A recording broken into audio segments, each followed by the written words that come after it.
Bismillahirrahmanirrahim. Assalamu alaikum students. I hope all of you are doing great. My name is Faisal Iqbal and welcome back to the Grammar Junction. Students आज की video बहुत ज़्यादा important होने जा रही है क्योंकि हम सब जानते हैं कि फेडरल बोर्ड का जो मॉडल पेपर है सेकंड ईयर का इट हैज़ बीन चेंज्ड और उसमें बड़ी मेजर चेंजेस आई हैं। हमारे पास जो रिपोर्ट राइटिंग और लेटर राइटिंग थे इस तरह के कंसेप्ट को निकाल दिए गए और कुछ न्यू क्वेश्चंस ऐड किए गए। वो कौन कौन सी चेंजेस हैं, उसमें क्या क्या इंस्ट्रक्शंस हैं और हम उसको किस तरीके से कर सकते हैं, इस पर एक डिटेल्ड डिस्कशन आपके साथ मैं करना चाह रहा हूँ इस वीडियो में। सो एंड तक देखिएगा, वीडियो को स्किप मत कीजिएगा और बहुत सारी चीज़ें आपके साथ डिस्कस करने के लिए। So without wasting any time let's get started.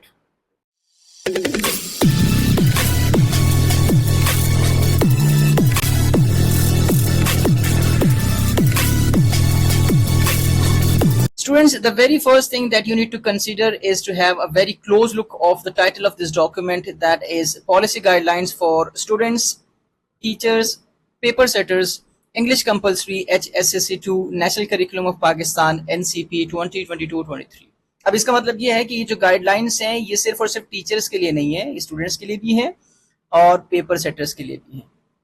तो जब आपका पेपर बनाया जाएगा बोर्ड का फाइनल पेपर, तो पेपर सेटर्स को भी यही गाइडलाइंस दी जाएंगी जो अभी मैं आपके साथ शेयर करने के लिए जा रहा हूँ। तो फेडरल बोर्ड ने अपनी वेबसाइट पे इस डॉक्यूमेंट को रखा है ताकि हर शख्स उसको एक्सेस कर सके और हर शख्स उसके सारे पॉइंट्स को, उन गाइडलाइंस को पढ़ सके। ठीक है, क्योंकि स्टूडेंट्स पढ़ते नहीं है तो उनको सबसे बड़ा प्रॉब्लम ये होता है कि सर आपने तो बताया कि क्वेश्चन नंबर 2 में ऐसे क्वेश्चन आएंगे, हमारे कॉलेज के टीचर ने या हमारे कॉलेज के सर ने या अकेडमी के सर ने हमें ऐसे बताया है, तो हमें समझ नहीं आ रही हम क्या करें। ठीक है, तो अगर आपने गाइडलाइंस को अच्छे से पढ़ा है या अभी वीडियो जैसे आपके साथ में शेयर करूं उसको अच्छे से सुन लिया तो आपका काम हो जाएगा, फिर आपको दूसरे तीसरे चौथे पांचवें शख्स से नहीं पूछना पड़ेगा। ठीक है, सबसे पहले इसकी इंस्ट्रक्शंस पढ़ लेते हैं। The question paper is divided into 3 sections, A, B and C. इससे पहले भी ऐसा ही होता था। The questions may be framed from any content with a difficulty level appropriate for HSSC2 and aligned with the HSSC2 learning outcomes. तो आपका जो पेपर है वो किसी भी कंटेंट से जो है वो बनाया जा सकता है। ठीक है, इसका मतलब ये है कि उसके लिए कोई specific book federal board recommend नहीं करता। ऑल्दो कि जो पेपर हमारा फेडरल बोर्ड का फाइनल बन रहा होता है वो उसी बुक से बन रहा होता है जो कि पंजाब में पढ़ाई जाती है। ठीक है, ये तो रियलिटी है। वैसे तो SLO के इंस्ट्रक्शंस में यही है कि वो किसी भी जगह से बनाया जा सकता है, लेकिन इन केस अगर आपका जो पैसेज है या आपके पेपर में कोई भी ऐसा कॉन्टेंट है जो आपके किसी भी क्वेश्चन में आ रहा है, वो किसी भी बुक से बनाया जा सकता है, लेकिन उसका जो कॉम्पिटेंसी लेवल होगा, जो डिफिकल्टी लेवल होगा, वो वही होगा जो आपकी बुक में पढ़ाया गया है, जो आपने पूरे साल अपनी क्लास में डिस्कस किया। ठीक है, तो इससे परेशानी वाली कोई बात नहीं है। The distribution of questions based on cognitive levels shall be approximately 30% knowledge, जिसको हम के से देखेंगे इस डॉक्यूमेंट में, 50% अंडरस्टैंडिंग, जिसको हम यू से देखेंगे, एंड 20% एप्लीकेशन। ये बड़ी इंपॉर्टेंट चीज है कि आपके पेपर में 30% आपका नॉलेज चेक होता है कि चीजें आपको कितनी पता है। ठीक है, कुछ चीजें स्ट्रेट फॉरवर्ड आपने एक दफा पढ़ ली तो आपको उनको याद करना पड़ता है ना। ठीक है, कुछ चीजें ऐसी होती हैं। आपकी 50% आपकी अंडरस्टैंडिंग है कि आपकी कॉम्प्रीहेंशन चेक की जा रही है कि आपको चीजें कॉम्प्रीहेंड भी हुई है। ठीक है, और 20% एप्लीकेशन। फॉर एग्जाम्पल ग्रामर के कंसेप्ट आपने पढ़ लिया, आपको पता चल गया नाउन क्या होता है, एडजेक्टिव्स क्या होते हैं, प्रेपोजिशंस क्या होते हैं। अब उनका सही से आपको अप्लाई करना भी आता है कि अगर यहाँ पे मुझे पता है कि ये प्रॉपर नाउन है तो इसका first letter should be capital. अगर आप उसको अपनी राइटिंग में अप्लाई नहीं कर पाते तो इसका मतलब है कि आपकी जो एप्लीकेशन है उसमें कहीं ना कहीं कमी है। तो आपके पेपर में बड़ी इंपॉर्टेंट चीज है कि 30% जो पेपर आपका सेट होगा फेडरल बोर्ड की तरफ से वो नॉलेज बेस्ड होगा। ठीक है, उसमें आपकी नॉलेज चेक होगी, 50% आपकी अंडरस्टैंडिंग और 20% उसकी एप्लीकेशन चेक होगी। एप्लीकेशन नॉर्मली सेक्शन सी में जो है वो चेक होती है, उसका मैक्सिमम पोर्शन। ठीक है, अब नेक्स्ट हम देखते हैं सेक्शन ए जो कि आपका 20 मार्क्स का है। इससे पहले भी 20 मार्क्स का था। इसके लिए क्या इंस्ट्रक्शंस हैं? This section consist of question number 1 comprising 20 MCQs while compiling, preparing MCQs sufficient representation across the various accessible areas of competencies and their corresponding SLOs will be ensured with particular emphasis on the competency of vocabulary and grammar। vocabulary and grammar में सारी की सारी चीजें आ जाती हैं। Grammar में जितने भी ग्रामेटिकल कंसेप्ट्स हैं, ठीक है, उसमें पार्ट्स ऑफ स्पीच हैं, उसमें टाइप्स ऑफ सेंटेंसेस हैं, उसमें हमारे पास फ्रेजेस, क्लॉजेस, जितने भी टॉपिक्स मैंने आपके साथ लास्ट सेशन में भी शेयर की वही सारे के सारे टॉपिक्स हैं। इसका मतलब है इस सेक्शन में कोई चेंज नहीं आया, सिर्फ इंस्ट्रक्शन आपको एक दफा पढ़ना जरूरी है। ठीक है, तो 20 मार्क्स का आपका ये वाला पोर्शन है। नेक्स्ट हम देखते हैं सेक्शन बी को जो कि 40 मार्क्स का है। जिसमें क्वेश्चन नंबर 2 जो है उसके इंस्ट्रक्शंस हैं, this part of question paper includes comprehension passage of 250 to 350 words. आपको किसी से पूछने की जरूरत नहीं है कि सर वो कितना बड़ा पैसेज पेपर में आता है, वो आपको यहाँ से पता चल गया कि वो कितना बड़ा पैसेज पेपर में आता है। 250 से 350 वर्ड्स पे मुश्तमिल होगा। In line with the text types, themes and sub-themes of HSSC2 National Curriculum of Pakistan NCP 2022-23 and devised to match the difficulty level of HSSC2 classroom taught content। आपको classroom में जो टेक्स्ट पढ़ाया जा रहा है, आपकी बुक में जो चैप्टर्स हैं, जो यूनिट्स आपको पढ़ाई जा रही हैं, अगर आपके हाथ में जो किताब मौजूद है, जो आपकी क्लास में जो किताब पढ़ाई जा रही है, उस किताब से पैसेज नहीं आता, अनसीन पैसेज आता है, जो कि आपके लिए अनसीन होगा क्योंकि आपने पढ़ा नहीं होगा, लेकिन उसका कॉम्पिटेंसी लेवल, उसका डिफिकल्टी लेवल वही होगा जो आप क्लास में डिस्कस कर रहे हैं। ठीक है, तो कोई परेशानी वाली बात नहीं है। It comprises 6 questions based on various HSSC2 SLO and cognitive levels of learning। तो ये लास्ट टाइम भी ऐसा था, इस बार भी ऐसा है, फर्स्ट ईयर में भी ऐसा ही होता है कि 6 क्वेश्चंस होते हैं जो आपने करने होते हैं, और उसमें डिफरेंट लेवल्स ऑफ लर्निंग है। हर क्वेश्चन में एक डिफरेंट लेवल ऑफ लर्निंग को जो है वो चेक किया जाता है, उसको देखा जाता है, उसके अकॉर्डिंगली आपका क्वेश्चन सेट होता है। The candidates are required to answer all 6 parts। तो आपने जितने 6 के 6 क्वेश्चन है वो सारे के सारे क्वेश्चन हल करने होते हैं, ये भी इंस्ट्रक्शंस पुरानी है। Including the compulsory question number 1 on writing a summary and suggesting a suitable title which carries 8 marks, जिसमें 7 नंबर आपके समरी के होंगे और 1 नंबर आपका उसके टाइटल का होगा। लास्ट टाइम भी ऐसे ही था। अब चलते हैं। The standard length of summary typically depends on the context, but for academic purposes, a summary is generally 1/4 to 1/2 of the length of the original text।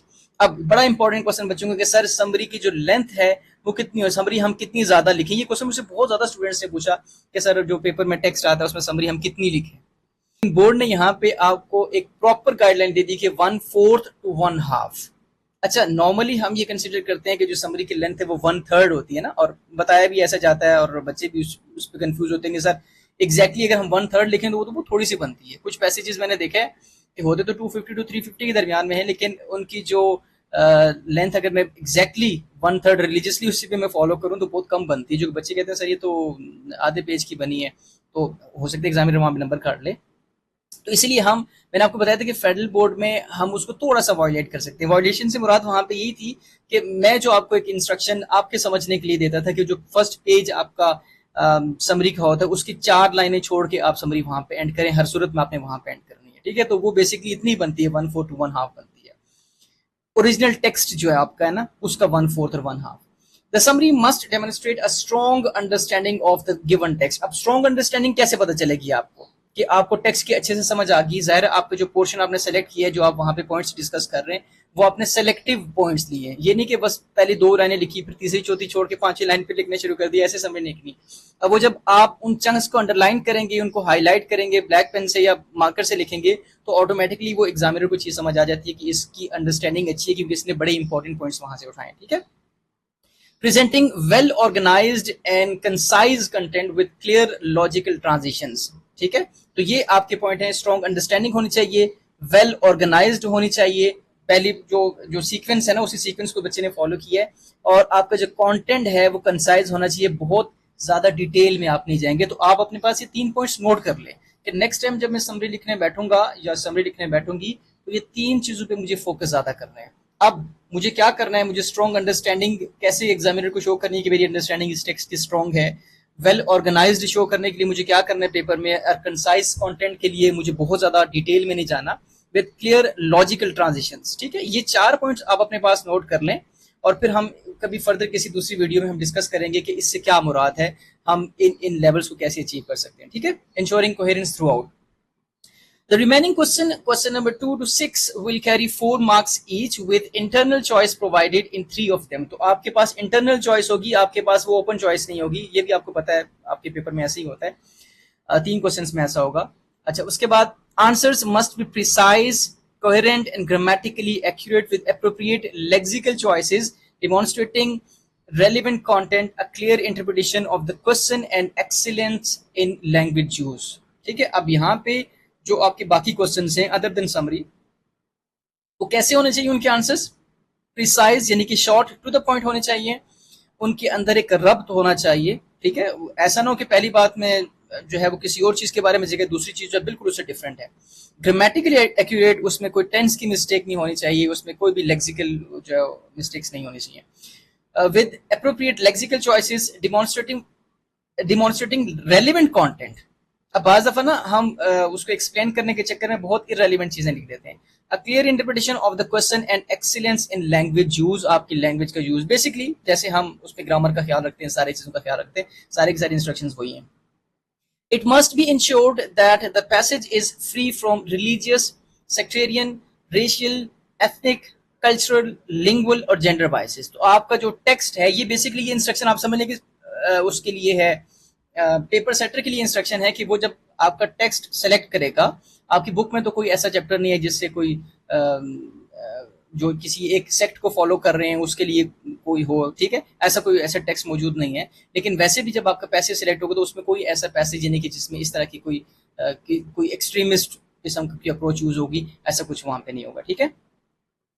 अच्छा, क्वेश्चन नंबर 3 की बात करें तो this part consist of 2 poetic extracts each followed by 3 questions focusing on thematic aspects, paraphrasing, poetic devices, rhyming schemes और any other relevant items outlined in the bifurcated SLOs of HSSE2. The extract will be of a difficulty level parallel to the content taught at the HSSE2 level. जो आपकी class में आपको जो poetry के जो sections आपको पढ़ाए जाएंगे उसी तरह का कंटेंट होगा, ठीक है।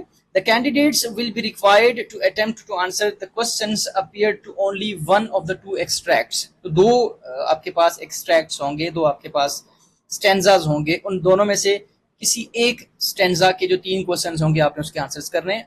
इससे पहले भी ऐसा ही होता रहे। Each poetic extract will be followed by 3 questions worth 2 into 3 equals to 6 marks. 2 number का एक क्वेश्चन होगा और 3 क्वेश्चंस होंगे तो 6 नंबर के टोटल क्वेश्चंस बनेंगे। Focusing on the identification and illustration of figurative language, rhyming scheme and paraphrasing. तो इस तरह के क्वेश्चन हो सकते हैं, ठीक है। Figurative language, rhyming scheme and paraphrasing, style पूछा जा सकता है, टोन क्या थी पोइट की उसमें, या पैराफ्रेजिंग से मुराद ये कि कोई लाइन आपको कह देंगे इस लाइन को एक्सप्लेन करें, दैट इज कॉल्ड पैराफ्रेजिंग। अब पैराफ्रेजिंग से आपने परेशानी होने की सर पैराफ्रेजिंग तो 9th-10th में आती है, फर्स्ट ईयर सेकंड में तो पैराफ्रेजिंग नहीं आती, तो एग्जैक्टली पैराफ्रेजिंग नहीं आएगी, लेकिन आपको कोई भी जो पोइटिक लाइन है वो आपसे कहा जा सकता है कि इसको एक्सप्लेन करें इन योर ओन वर्ड्स, तो जाहिर है उसकी अंडरस्टैंडिंग होगी तो आप उसको अच्छे से वहां पे एक्सप्लेन कर पाएंगे। The responses should demonstrate relevant content, a clear interpretation of the question। जो सवाल में पूछा गया वही आपने आंसर में लिखा है, ठीक है। आपको उसकी सही इंटरप्रिटेशन है, आपको उसकी अंडरस्टैंडिंग ठीक है। And excellence in grammatical and lexical expression, जो जब आप उसको अपने पेपर पे लिखेंगे तो उसमें कोई ग्रामेटिकल मिस्टेक नहीं होनी चाहिए। बी पार्ट जो इसका है, this part consist of 2 general questions, जो कि आपके एलिमेंट्स ऑफ प्लॉट से क्वेश्चंस आते हैं, based on various aspects of elements of a fictional story novel such as characterization, conflict, stages of the plot, setting, theme, etc. तो ये questions आपके जो पेपर में आ रहे होते हैं, आपको पता है, आप फर्स्ट ईयर के पेपर दे चुके हैं। The candidates are required to answer any one question in approximately 90 to 120 words। अब आपको इसकी इंस्ट्रक्शन भी आप देख लें कि 90 से 120 वर्ड्स के दरमियान में। स्टूडेंट्स, जब आपको एक रेंज बता दी जाए ना तो आप उस रेंज से उसी रेंज में रहते हुए अपना आंसर करेंगे, याद रखिएगा। अब एक बच्चा यहाँ पे 150 से 200 वर्ड्स पे चला जाता है तो उसने बेसिकली इसको फॉलो नहीं किया, इस इंस्ट्रक्शन को फॉलो नहीं किया, वहां उसके नंबर कट सकते हैं, उसूलन कटने चाहिए, ठीक है। तो आपने इसको फॉलो करना है। The response should be comprehensive and well elaborated, incorporating relevant illustrations और references from the literary work. तो आपने रेफरेंस लाजमी देना है, जो हम एग्जाम्पल लिखते हैं ना, ठीक है, किसी भी नॉवल के कॉन्टेक्स्ट में रहते हुए उसका नॉवल हो सकता है, कोई स्टोरी हो सकती है। नॉर्मली यहाँ पे जब उन्होंने मेंशन कर दिया नॉवल का तो कोशिश करेंगे, इसलिए अक्सर बच्चों को कह रहा हूँ कि आप आंसर कर सकते हैं किसी दूसरी स्टोरी से, लेकिन कोशिश करेंगे जो नॉवल के पर्सपेक्टिव से नॉर्मली क्वेश्चंस होते हैं तो आप नॉवल से आंसर करें, ठीक है। It must be well organised and demonstrate maximum accuracy in grammar, syntax and vocabulary. आपका जो ग्रामेटिकल पोर्शन है जो आपने लिखा हुआ है उसमें ग्रामर की कोई मिस्टेक वगैरह नहीं होनी चाहिए। तो ये आपका 40 मार्क्स का सेक्शन बी था। Now moving towards section number C, this is also the same।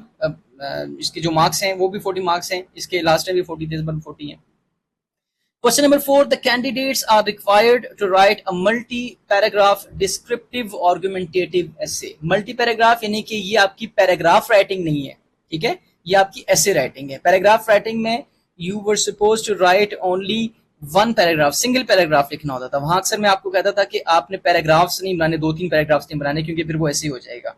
लेकिन जब आप ऐसे लिखेंगे तो आपके कम से कम उसमें 5 पैराग्राफ होने चाहिए, एक आपका इंट्रोडक्शन का, एक आपका कंक्लूजन का, और 3 आपके बॉडी पैराग्राफ होने चाहिए कम से कम, तो 5 आपके पैराग्राफ होने चाहिए, ठीक है। और आपके पेपर में जो ऐसे आएगा वो डिस्क्रिप्टिव या आर्गुमेंटेटिव आएगा। आर्गुमेंटेटिव वो है जिसमें आपको आर्गुमेंट्स देने होते हैं, जिसमें आपको अपने टॉपिक को जस्टिफाई करना होता है, उस पर दलाइल देने होते हैं, ठीक है। डिस्क्रिप्टिव में डिस्क्रिप्शन देनी होती है।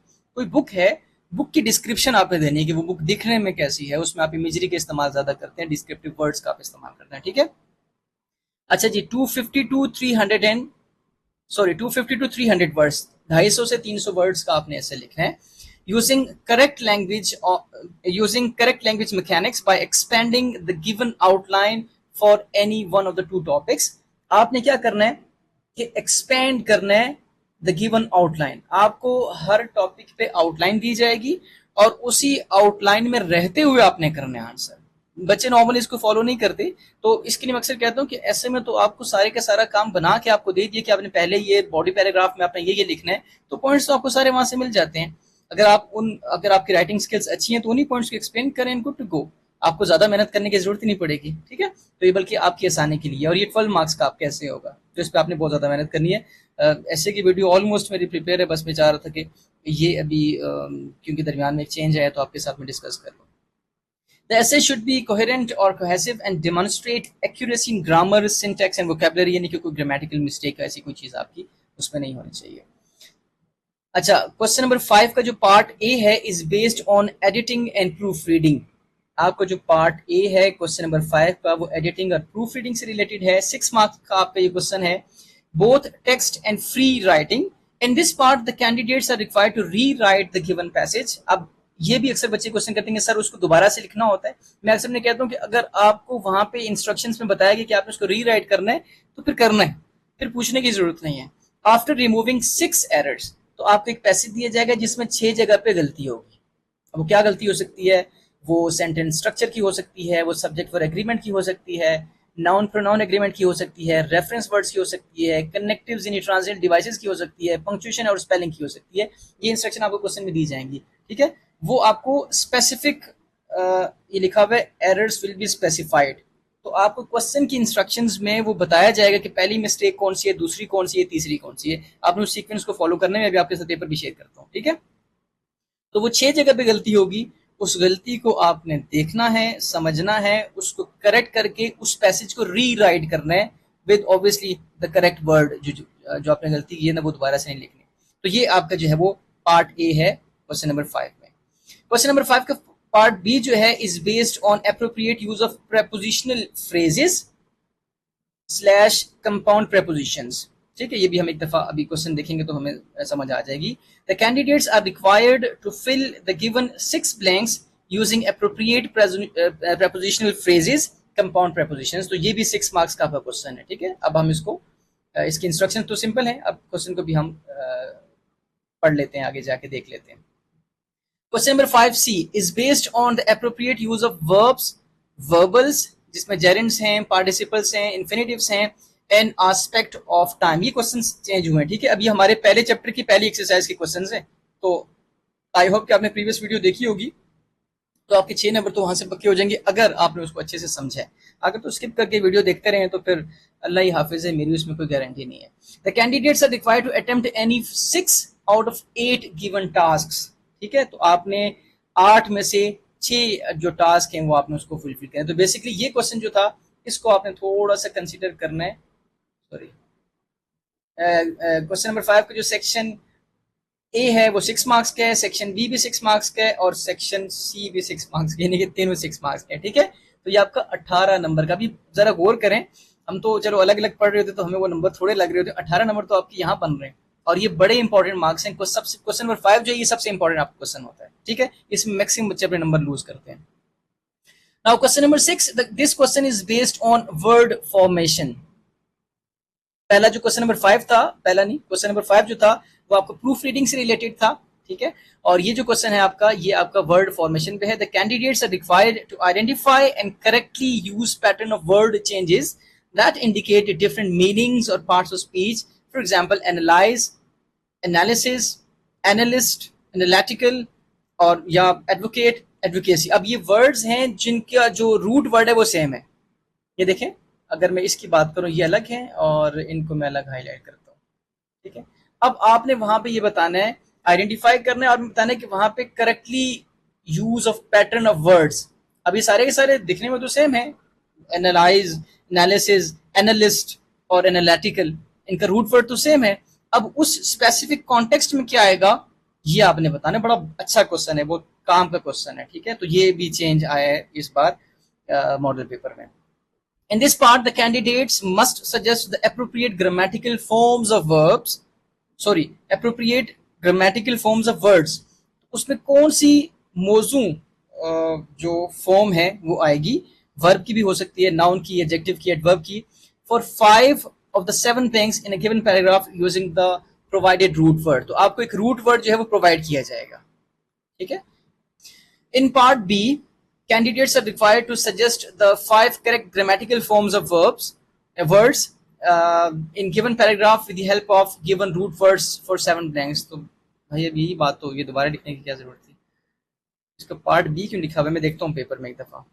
अच्छा, question number 7, this question is based on the appropriate use of transitional devices. कि वैसे मुफ्त के नंबर हैं आपके, ठीक है। आपने बताने कौन सी ट्रांजिशनल डिवाइस वहां पे आएगी। The candidates are required to fill any 5 blanks using appropriate transition devices with the help of 6 clues या types of transition to ensure cohesion and coherence. For example, the clue addition may require moreover while the clue sequence may require finally. अच्छा, ये बड़ी important और बड़ी मजे की चीज एक पेपर में ऐड हुई कि आपको ये बताया जाएगा कि यहाँ पे transitional device of addition use होनी है। अब ऐसा नहीं होगा कि आपको आपके पेपर में ब्लैंक्स आ रही हैं और आपसे कहा जा रहा है कि इन दोनों में से कौन सी, क्योंकि वहां बच्चे तुक्के मारते थे, ठीक है, कि इन दोनों में से कौन सी यूज होगी, तो ऐसा नहीं होगा। अब आपको सिर्फ बता दीजिएगा कि यहाँ पे जो ट्रांजिशनल डिवाइस आएगी वो ट्रांजिशनल डिवाइस ऑफ एडिशन होगी। अब आप उसमें हो सकता है कि वहां पे मोर ओवर इस्तेमाल हो रहा हो जो कि ट्रांजिशनल डिवाइस ऑफ एडिशन है। आपको ये क्लू दिया जा सकता है कि यहाँ पे ट्रांजिशनल डिवाइस ऑफ सीक्वेंस आएगी, तो सीक्वेंस में आप हो सकता है वहां पे फाइनली का वर्ड यूज होता हो। तो अब ये वर्ड्स आपने खुद बताने कि वहां पे कौन से यूज होंगे, तो ये भी एक बड़ा अच्छा चेंज है। 5 मार्क्स का आपका क्वेश्चन होगा।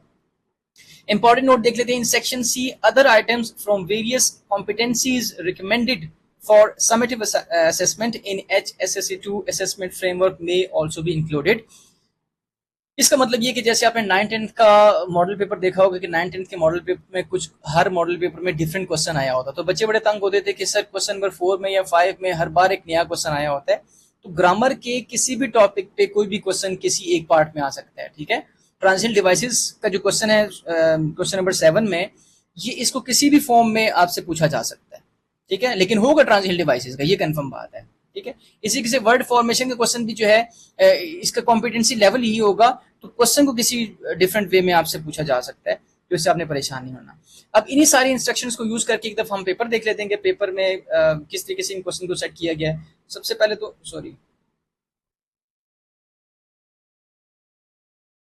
तो हम सेक्शन ए को देखते हैं। सेक्शन ए तो 20 MCQs हैं, इनको देखने की जरूरत नहीं है क्योंकि वैसे ही जैसे नॉर्मली होते हैं।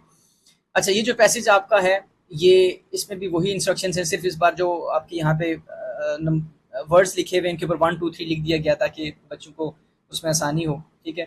यहाँ पे आपके साथ वर्ड काउंट जो है वो शेयर कर दिया गया कि 283 वर्ड्स का ये पैसेज है। अब आपने इसका 1/4 या जो भी आपको इंस्ट्रक्शंस उसके अकॉर्डिंग आपने कैसे करना है। अच्छा, उसके अलावा ये तो हमारे पास पोर्शन सारे का सारा सेम है। सेक्शन सी को देखते हैं, इसमें हमारे पास 250 to 300 वर्ड्स का ये इंस्ट्रक्शंस आपको वहाँ पे गिवन होंगी। ये इंपॉर्टेंट चीज़ थी कि वहाँ पे आपको फॉर एग्जांपल 2 टॉपिक्स हैं हमारे पास, माय नेटिव टाउन है और uses and abuses of artificial intelligence, ठीक है। जो पहला टॉपिक है दिस इज डिस्क्रिप्टिव टॉपिक और सेकंड जो है दिस इज आर्गुमेंटेटिव टॉपिक। इसका मतलब है कि ऐसा हो सकता है कि एक आर्गुमेंटेटिव एक डिस्क्रिप्टिव आ जाए, दोनों भी आ सकते हैं। वैसे उन्होंने कह दिया दो टॉपिक्स हैं, तो वो दोनों आर्गुमेंटेटिव भी हो सकते हैं और दोनों जो है वो डिस्क्रिप्टिव भी हो सकते हैं। तो अच्छा, इसकी जो आउटलाइन दी गई है इसको यूज करके आपने ऐसे लिखना है, खुद से कहानियां नहीं लिखनी है आपने उसमें।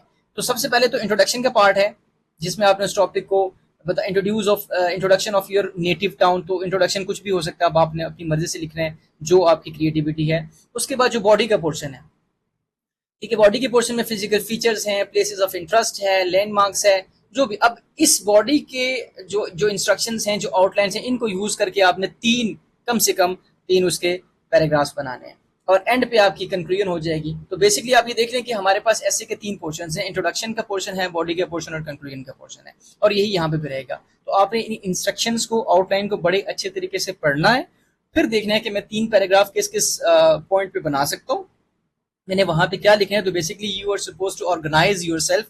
जब आपने अपने आप को ऑर्गेनाइज कर लिया तो फिर आपके लिए लिखना आसान हो जाएगा, ठीक है। क्वेश्चन नंबर 5 सबसे इंपॉर्टेंट क्वेश्चन है आपके पेपर में, सेक्शन सी में स्पेशली। सबसे पहले इसका जो ए पार्ट है, री right the following paragraph after. अब यहाँ लिखा हुआ री राइट, तो मतलब री राइट भी करना है। उसने कुछ खास किस्म के बच्चों के लिए इसको बोल्ड भी कर दिया कि री राइट को बोल्ड किया हुआ है। The following paragraph after correcting the errors, there are 6 errors of sentence structure, subject verb agreement, noun pronoun agreement, connectives, transitive devices, और ये आपका 6 मार्क्स का क्वेश्चन है, ठीक है। अब स्टूडेंट्स याद रखिए कि इस क्वेश्चन में अगर मैं सिर्फ इस मॉडल पेपर की बात करूं तो सबसे पहले लिखा हुआ है सेंटेंस स्ट्रक्चर। इसका मतलब जो पहली मिस्टेक है वो सेंटेंस स्ट्रक्चर की, ये कंफर्म बात है। Second is subject verb agreement, उसी सीक्वेंस में आपने मिस्टेक्स ढूंढनी है, और इसमें से क्वेश्चन पेपर में जहां जहां मिस्टेक है उसको अंडरलाइन करके आप एक दफा नोट कर लें, साइड पे कहीं लिख लें, और उसी पैसेज को स्टार्ट से लेकर एंड तक दोबारा लिखना है, और जहां जहां पे आपने करेक्शन की है उसको आप अपने आंसर शीट पे मार्कर से लिख सकते हैं, ताकि एग्जामिनर को पता चल जाए इसने फलां जगह पे जो है वो ये जो फलां जगह थी इनके ऊपर इसने उसको सही करके लिख दिया, ठीक है। तो उसका आपके फुल नंबर मिलेंगे आपको। इसका पार्ट भी है, fill in the blanks with appropriate choice of prepositional phrases, compound prepositions in the following paragraph। ये आपने इसकी इंस्ट्रक्शन देख ली है, ठीक है। In front of, at the edge of, on the top of, away from, in the morning, by the side of. तो ये आपके 6 नंबर के हैं। इस पैसेज को आप पढ़ेंगे और इस पैसेज में आप देखेंगे इनमें से कौन कौन सी आपके पास एक जो है वो वर्ड बैंक दे दिया गया है प्रेपोजिशनल फ्रेजेस का, कंपाउंड प्रेपोजिशंस का, और आप इनको वहां पे यूज करेंगे। सी पार्ट की बात करें तो fill in the 6 blanks using the appropriate verbs, verbals, aspect of time, ठीक है। वर्ब से मुराद सिंपल फर्स्ट फॉर्म लगेगी, सेकंड या थर्ड फॉर्म लगेगी। वर्बल्स जेरेंट्स भी हो सकते हैं, पार्टिसिपल्स भी हो सकते हैं, इन्फिनेटिव्स भी हो सकते हैं, और एस्पेक्ट्स ऑफ टाइम, ये सारे के सारे चीजें। इससे पहले यही क्वेश्चन ना इस तरीके से आता था कि करेक्ट फॉर्म ऑफ वर्ब लिखनी है, तो उसमें थोड़ा सा चेंज करके, थोड़ा सा उसको मॉडर्नाइज करके पेश किया गया। अच्छी चीज है, बहुत अच्छे तरीके से अच्छा चेंज है। She dashed the piano beautifully at the concert last night. She played, she has played. तो बेसिकली जिस बच्चे को टेंसेस बहुत अच्छे से आते होंगे और वर्बल्स का अच्छा कंसेप्ट होगा, जैसे हमने प्रीवियस वीडियो में भी डिस्कस किया, और बस टेंसेस पता है तो एस्पेक्ट ऑफ टाइम भी आई होप कि आप गलत नहीं कर पाएंगे, ठीक है। तो ये आपका 6 मार्क का अच्छा क्वेश्चन है, और अगर आपने अच्छे से मेहनत करके उसको समझा और उसमें पेपर में थोड़ा केयरफुल इसको किया है, फिर भी आपके पास एक नहीं बल्कि 2 चांसेस हैं गलती के, ठीक है। अगर आप 2 गलत भी कर लेते हैं तो आपके फुल मार्क्स ही आएंगे, क्योंकि 8 में से 6 करते हैं। क्वेश्चन नंबर 6 जो है उसके इंस्ट्रक्शंस देख लें। Fill in the 5 blanks with the correct grammatical form of the word, verb, noun, adjective, adverb in parenthesis. अब the athletes dedicate to training, dedication आएगा, डेडिकेट आएगा, क्या आएगी, जो बताया था ना कि रूट वर्ड होगा, उस रूट वर्ड को यूज करके आपने बताना है कि वहां पे वर्ब की कोई फॉर्म आएगी, नाउन की आएगी, एडजेक्टिव आएगा, एडवर्ब आएगा, इनमें से कुछ भी हो सकता है, ठीक है। तो ये इंपॉर्टेंट क्वेश्चन है, ये एक न्यू क्वेश्चन है, मैं इसकी प्रैक्टिस इंशाल्लाह आपको लाजमी करूंगा। ऑब्वियसली जब चेंज आया पेपर में तो उसकी मैं एक स्पेशल वीडियोस पे मैं बनाऊंगा, आप उसको सुनेंगे तो इंशाल्लाह आपको चीजें क्लियर हो जाएंगी। Question number 7, fill in the blanks using the correct transitional devices based on the given clues, types of transition, any 5। अब देखें, जैसे यहाँ लिखा टाइम, जो पहली आपकी ब्लैंक है, ये this is your first blank, ठीक है। अब इस फर्स्ट ब्लैंक में जो भी ट्रांजिशनल डिवाइस यूज होगी वो ट्रांजिशनल डिवाइस ऑफ टाइम से रिलेटेड होगी। इसका मतलब है कि इस बार जब हम ट्रांजिशनल डिवाइसेस की डिस्कशन करेंगे तो मैं आपको लिस्ट प्रोवाइड करूंगा जिसमें बताऊंगा ट्रांजिशनल डिवाइस ऑफ टाइम में हम कौन कौन से ट्रांजिशनल डिवाइस को यूज कर सकते हैं। Transitional device of contrast, then we have transitional device of cause and effect, transitional device of sequence, emphasis और addition। इनके लिए हम हर एक टॉपिक पे 20-20, 25-25 ट्रांजिशनल डिवाइसेस को एक दफा डिस्कस कर लेंगे, और जब आपको वो चीजें समझ आ जाएंगे तो आई होप कि आप यहाँ पे बहुत अच्छे से कर पाएंगे। सो ये आपकी जो है वो इंस्ट्रक्शंस थी। अच्छा, एक दफा आप ये भी देखें, table of specification of the model paper, grade second year HSSC 2। अच्छा जी, जो हमने शुरू में चीज डिस्कस की थी कि नॉलेज बेस्ड क्वेश्चंस कुछ होंगे, कुछ आपके अंडरस्टैंडिंग बेस्ड क्वेश्चन होंगे और कुछ आपकी एप्लीकेशन होगी, ठीक है। इसमें कॉम्पिटेंसीज हैं, कॉम्पिटेंसी बी, कॉम्पिटेंसी सी और कॉम्पिटेंसी डी। कॉम्पिटेंसी बी जो है वो आपकी रीडिंग और क्रिटिकल थिंकिंग से रिलेटेड है, कॉम्पिटेंसी सी आपकी वोकैबुलरी एंड ग्रामर से रिलेटेड है, और कॉम्पिटेंसी डी आपकी राइटिंग से रिलेटेड है। तो यहाँ पे हर चीज मेंशन है कि knowledge based question, question number 2 का जो सेकंड पार्ट है और जो थर्ड पार्ट है वो नॉलेज बेस्ड होगा। क्वेश्चन नंबर 2 का पार्ट 1 और पार्ट 4 जो है वो आपका अंडरस्टैंडिंग बेस्ड होगा। और आगे लिखा भी हुआ है कि 8 नंबर का आपका क्वेश्चन जो है वो नॉलेज बेस्ड होगा, 12, 4, 6 ये आपके अंडरस्टैंडिंग, और यहां से 2 नंबर और ये 4 नंबर ये आपके एप्लीकेशन, यानी कि टोटल 36 मार्क्स आपके कॉम्पिटेंसी बी से आएंगे। और कॉम्पिटेंसी सी से आपके 44 मार्क्स से क्वेश्चन आएगा, कॉम्पिटेंसी सी से आपके 20 मार्क्स से क्वेश्चन आएगा। अगर मैं इसको इस तरह वर्टिकल हॉरिजॉन्टल पोजीशन पे देखूं तो 30 मार्क्स आपके नॉलेज बेस्ड होंगे। वेट, 30 मार्क्स या 30% एक ही चीज है, आपके नॉलेज बेस्ड होंगे। 49 जो अंडरस्टैंडिंग बेस्ड यानी कि ऑलमोस्ट 50, और 21% आपके जो है वो एप्लीकेशन बेस्ड। ये इस मॉडल पेपर की बात हो रही है। यहाँ पे एक चीज आप देखेंगे, this table of specification TOS, इस टेबल को टॉस कहते हैं, is specific to this question paper and does not reflect the official policy. ये एक इंपॉर्टेंट चीज है कि ये जो टेबल आप देख रहे हैं ये इस मॉडल की परस्पेक्टिव से बनाया गया है। ऐसा नहीं है कि आपका जो फाइनल पेपर है, फाइनल पेपर में कुछ चीजें ऊपर नीचे हो सकती है, वैसे नहीं, यहाँ पे लिखा हुआ है, ये लिखा हुआ है। वेरिएशन जो +-5% हो सकता है कि अगर आपको बताया कि 50% आपका जो है वो अंडरस्टैंडिंग बेस्ड होगा तो 55 भी हो सकता है, वो 45 भी हो सकता है, तो उसमें स्लाइट चेंजेस हो सकती हैं।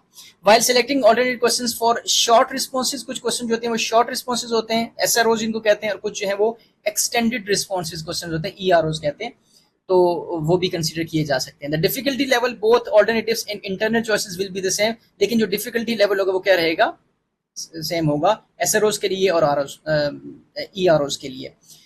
So students, these were some of the changes and instructions for the new model paper, and now I hope कि you're pretty much sure about what to do next, क्या आपका रोड मैप होना चाहिए और किस तरीके से फाइनल्स की आप तैयारी कर सकते हैं। अगर आपको वीडियो अच्छी लगी हो और आपको चीजें समझ आई हो तो इसको लाजमी शेयर कीजिएगा दोस्तों के साथ, ताकि उन तक भी ये मालूमात जो पहुंच सके। मिलते हैं नेक्स्ट वीडियो में, तब तक के लिए अल्लाह हाफिज, स्टे ब्लेस्ड।